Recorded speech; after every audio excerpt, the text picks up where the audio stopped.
Sac passé Captain, Emmanuel de Captain Dev, on se retrouve aujourd'hui dans une nouvelle vidéo, on va parler des études pour devenir développeur. Alors plus précisément, on va parler des cursus un peu plus classiques, c'est pas une vidéo qui va te détailler les formations accélérées, ça j'y reviendrai dans une autre vidéo. Je vais te donner tous les liens à partir desquels tu peux démarrer. L'idée c'est pas de remplacer ta conseillère d'orientation, mais c'est de t'aider à démarrer ces recherches. Si tu me connais pas, moi c'est Emmanuel, t'es sur la chaîne Captain Dev et ici je t'aide à devenir un meilleur développeur, donc n'hésite pas à t'abonner à la chaîne. Dans la première partie, je vais te donner une vue d'ensemble des diplômes par lesquels tu peux devenir développeur. On commence avec le BTS, le brevet de technicien supérieur. C'est un diplôme auquel tu peux accéder depuis un bac, voire même un bac pro. Il se valide via un examen national, donc pas de contrôle continu, ce qui peut être une bonne chose comme une mauvaise chose, ça dépend un peu des personnes. Au niveau des débouchés, le BTS, c'est un diplôme qui a été conçu pour arriver sur le marché du travail assez rapidement, donc au bout de 2 ans. Bien sûr, tu peux continuer tes études vers une licence professionnelle, un bachelor et dans certains cas, mais là il faut avoir un bon dossier, une école d'ingénieur ou une école qui forme un diplôme bac plus 5. Donc c'est un diplôme sur 2 ans, c'est un diplôme qui te forme quasiment directement à un métier. Donc si tu as prévu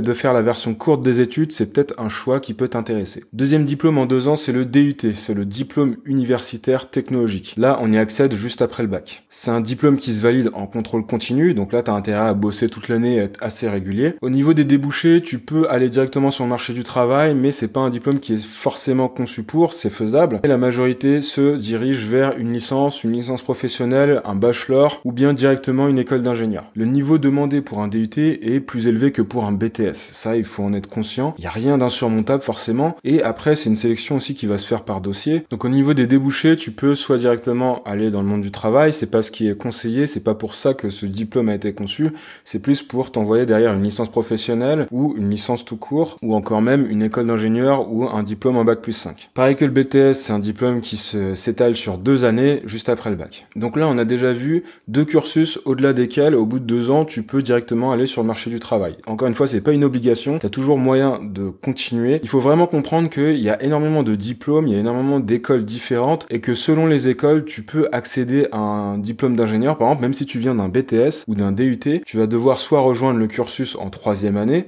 pour continuer, soit si ton diplôme n'avait pas un niveau suffisant, tu auras ce qu'on appelle des années de mise à niveau. Ça te rajoute 6 mois à 1 an après un BTS par exemple pour rejoindre après une 3e année d'école d'ingénieur. Donc ça te ferait 6 ans pour avoir un bac plus 5. Donc voilà, ça c'est vraiment à toi de faire tes recherches parce qu'il y a énormément de ponts entre les différents diplômes. Ça va varier selon les écoles, selon les établissements, selon les diplômes. Ok, on continue avec les bac plus 3. En bac plus 3, j'ai parlé de licence professionnelle. Finalement, c'est une bonne suite à un BTS ou un DUT parce que c'est une licence qui a vocation à te pousser juste après vers le monde du travail. Donc les conditions d'admission, on est sur du bac plus 2 évidemment. Et en termes de débouchés, comme j'ai dit juste avant, c'est plutôt orienté vers le monde du travail, mais dans certains cas, en faisant les recherches, je me suis rendu compte que il y avait quand même possibilité d'accéder à certains masters ou certains Master of Science. Après la licence professionnelle, on a la licence tout court. Donc c'est une licence universitaire, c'est un bac plus 3, qui te permet lui de plus généralement de déboucher sur un master. Et même après une licence universitaire, tu peux rejoindre le monde du travail si tu as envie. Troisième type de diplôme bac plus 3, c'est ce qu'on appelle les bachelors. Alors les bachelors, en fait, c'est des diplômes reconnus par l'État pour la plupart, qui sont délivrés par des écoles privées. Donc c'est pas des diplômes universitaires, mais c'est des diplômes bac plus 3. Il y en a certains qui te permettent de faire un échange à l'étranger, ce qui peut être vraiment cool si tu as envie de partir un peu à l'étranger. Si tu as envie de partir de 3 à 6 mois, tu peux faire un échange dans une autre école en Europe par exemple. Alors oui, j'ai parlé de bachelor et de Master of Science. En fait, c'est des diplômes bac plus 3 pour le bachelor et bac plus 5 pour le Master of Science qui sont créés par des écoles privées et reconnues par l'État. Si le diplôme n'est pas reconnu par l'État, il faut faire attention parce que ça peut poser problème plus tard dans certaines entreprises qui vont pas te donner le salaire que tu mérites vis-à-vis de la grille salariale. On arrive à la catégorie des bac plus 5, donc 5 années en moyenne après le bac. Là, on va avoir les masters, donc suite à une licence ou un bac plus 3, tu peux atterrir en master. Donc un master, ça se fait sur 2 ans après un bac plus 3 et c'est là où il va falloir choisir tes spécialisations. Derrière, en général, tu vas directement sur le marché du travail, sauf si tu as fait un master qui est orienté sur de la recherche, dans quel cas tu pourrais potentiellement aller en doctorat informatique. Bon, ça, c'est au-delà de mes compétences et au-delà de mes connaissances, donc je te laisse faire tes recherches dessus. Tu vas avoir les Master of Science, comme je l'ai dit tout à l'heure, c'est des Bac plus 5 qui sont des équivalents master, mais créés par des écoles privées, donc le programme peut changer, et la plupart du temps, ils sont reconnus par l'État. Et troisièmement, tu vas avoir les écoles d'ingénieurs. Alors en informatique, il y a beaucoup d'écoles assez connues, Epita, Epitech et compagnie. Je vais pas toutes les citer parce que je les connais pas toutes, mais te délivrent des diplômes d'ingénieurs qui sont reconnus par l'État, et selon les écoles, les conditions d'admission elles vont varier. Certaines écoles te proposent de faire directement les 5 années au sein de l'école. D'autres vont te proposer de rejoindre les écoles en 3e année, donc après un DUT, après un BTS plus une année de mise à niveau ou après une prépa. Et en général, ces écoles-là, te forment vraiment au monde du travail. Et quand tu sors de ces écoles-là, t'es assez recherché. Ça, pour le coup, on va pas se le cacher. Là, je t'ai présenté pas mal de familles de diplômes, c'est pas les diplômes en spécifique. Je te mets des liens dans la description, ça te permettra de voir les diplômes avec des titres bien plus précis et avec les spécialisations qui peuvent t'intéresser. Et il faut bien retenir que, en fait, tous les chemins mènent à Rome. Il y a plein de diplômes, en fait, qui sont beaucoup plus accessibles que ce qu'on pense. On pense ne pas pouvoir y accéder, et pourtant, il y a des mécanismes qui te permettent d'avoir une année de mise à niveau pour rejoindre une 3e année, par exemple, en école d'ingénieur. Tu vas avoir des ponts entre les diplômes, entre les familles de diplômes. Donc vraiment, par exemple, si t'es en BTS et que t'as peur de pas pouvoir faire une école d'ingé, il y a toujours des solutions pour arriver au Bac plus 5, et il y a des cursus qui sont très intéressants en école d'ingé et dans d'autres écoles tout court. Faut vraiment pas que tu t'inquiètes si t'es pas dans le cursus que tu souhaiterais. En plus, je sais qu'avec leur fameux algorithme post-bac qui fout le bazar, les gens atterrissent un peu n'importe où. C'est un peu le comble ça d'ailleurs. On a pris des développeurs pour faire en sorte de développer un programme pour dire où est-ce que les développeurs devraient aller à l'école. Il y a une chose qu'il faut pas oublier, c'est que si tu travailles pas assez, forcément, ça va te fermer beaucoup de portes. On va continuer avec les cursus un peu plus alternatifs. Ceux-là, je les ai pas mis dans les catégories des formations accélérées, parce que c'est des formations assez longues. Bien sûr, l'école la plus connue, c'est 42. Le cursus, apparemment, se fait en 3 ans en moyenne, je crois, et tu peux le raccourcir ou l'allonger selon ton niveau, le temps que tu y passes et compagnie. Et c'est une école qui est basée sur l'apprentissage via des projets.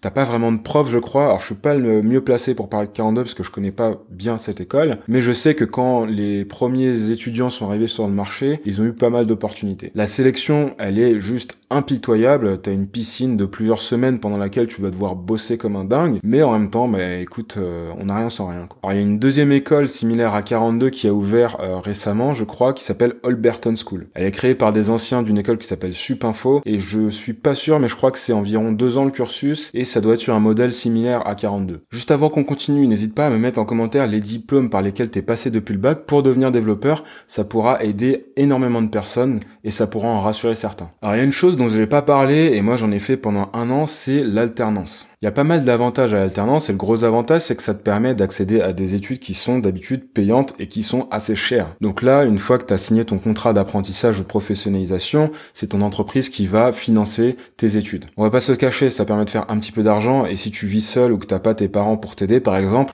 franchement ça peut donner un gros coup de pouce. Autre chose, quand tu arrives sur le marché du travail et que tu as fait de l'alternance ça te permet aussi d'être bien plus opérationnel que quand tu as fait juste un stage de 6 mois. Ce qui est intéressant en alternance, c'est que tu peux aussi travailler sur du long terme, sur des vrais sujets, sur des vrais projets, ce qui est pas toujours le cas pour les stages. Bien sûr, l'alternance, c'est un rythme qui est assez soutenu, c'est hyper fatigant, ça va dépendre des rythmes. Par exemple, moi, quand j'ai fait de l'alternance, c'était du lundi, mardi à l'école et le reste de la semaine en entreprise. Et il fallait quand même bosser les devoirs le week-end. C'est un rythme qui est assez soutenu, donc là, il faut vraiment s'accrocher et il faut être un minimum bosseur. Si je devais revenir sur mon parcours très rapidement, moi j'ai fait un bac STG. Donc à l'époque, tu faisais un bac STG, les gens te prenaient pour un cassos. C'était la fameuse voie de garage. Comme quoi, faut pas écouter les gens parce que écoute, aujourd'hui je m'en sors très bien. Et finalement, c'est aussi un bac pendant lequel j'ai appris les bases du code. J'avais pris l'option gestion des systèmes d'information et on a commencé à coder en terminale. Même si c'était des bases, c'était hyper intéressant et en plus de ça, ça te permet d'arriver en BTS ou en DUT avec un minimum de bagage. Alors bien sûr, depuis le bac a changé de nom, il s'appelle STMG, je crois que ça a encore changé récemment. Ensuite, j'ai fait un BTS informatique de gestion option développeur d'application, donc c'est un BTS informatique. Aujourd'hui, je crois qu'il s'appelle BTS SEO option SLAM. SEO pour service informatique aux organisations et SLAM pour solutions logicielles et applications métiers.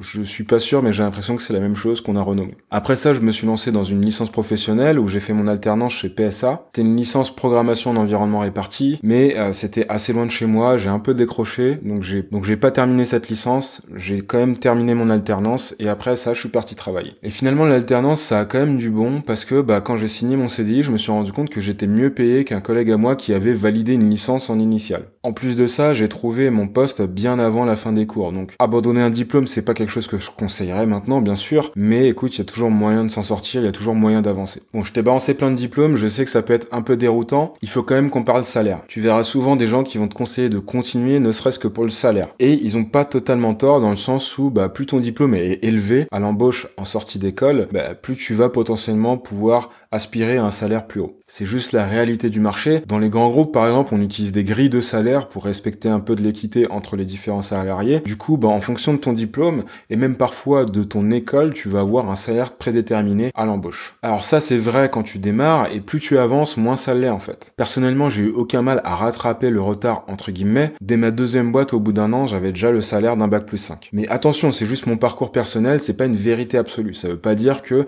tu peux faire un bac+2, bosser un an, changer de boîte et avoir le salaire d'un bac+5. C'est pas ce que je dis. Je tiens à te rassurer, si t'as pas envie de faire des études longues, il faut pas paniquer, tu pourras toujours compenser par le travail et tes expériences. Moi, personnellement, on m'a jamais refusé une tâche sous prétexte que j'étais bac+2, par exemple. Par contre, il faut savoir quand même que plus de diplômes en France, et c'est la mentalité française, ouvre toujours plus de portes. Personnellement, mes collègues ont souvent découvert mon niveau de diplôme en découvrant mon âge, parce que quand t'as 23 ou 24 ans et que t'as déjà 3 ou 4 ans d'expérience, ça sonnait un peu bizarre quand même. Donc voilà, le but c'est vraiment de t'éclairer un peu sur les différentes options. N'oublie pas qu'il y a énormément de chemins possibles. Ça, c'est à toi maintenant de te renseigner, de faire des recherches sur les diplômes et les écoles qui peuvent t'intéresser. J'espère que cette vidéo t'a plu. Si c'est le cas, n'hésite pas à mettre un gros pouce bleu, ça permet vraiment d'aider la chaîne. N'oublie pas de mettre en commentaire ton cursus. Et si c'est pas déjà fait, abonne-toi sans oublier la cloche. Sur ce, moi je te dis à bientôt sur Captain Dev.